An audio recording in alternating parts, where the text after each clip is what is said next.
তুমি কি কখনো ভেবেছ একজন সৈনিকের জীবন কেমন?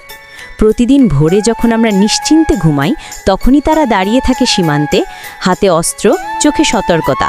তাদের দিন শুরু হয় শৃঙ্খলা, দায়িত্ব আর ত্যাগের মধ্য দিয়ে। রোদ, বৃষ্টি, ঝড় কোনো কিছুই তাদের থামাতে পারে না। পরিবার থেকে দূরে থেকেও দেশের প্রতি ভালোবাসাই তাদের সবচেয়ে বড় প্রেরণা। একজন সৈনিক জানে তার একটিমাত্র ভুল হতে পারে শত জীবনের ক্ষতি, তবুও সে হাসে, সাহস যোগায় অন্যদের, নিজের ভয়কে জয় করে এগিয়ে যায়। যুদ্ধে জয় মানে শুধু বিজয় নয়, এটা এক আত্মত্যাগের প্রতীক।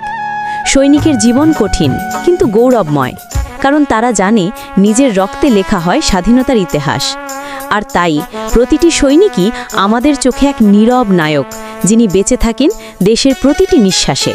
তাদের চোখে কখনো দেখা যায় ঘরের প্রতি মায়া, আবার তাতে লুকিয়ে থাকে দেশের প্রতি অগাধ ভালোবাসা। কখনো তারা চিঠি লেখে মায়ের কাছে, সন্তানদের কাছে, কিন্তু সেই চিঠি পৌঁছায় না সময় মতো। তবুও তারা অভিযোগ করে না, কারণ তাদের জীবনের মানে ত্যাগ।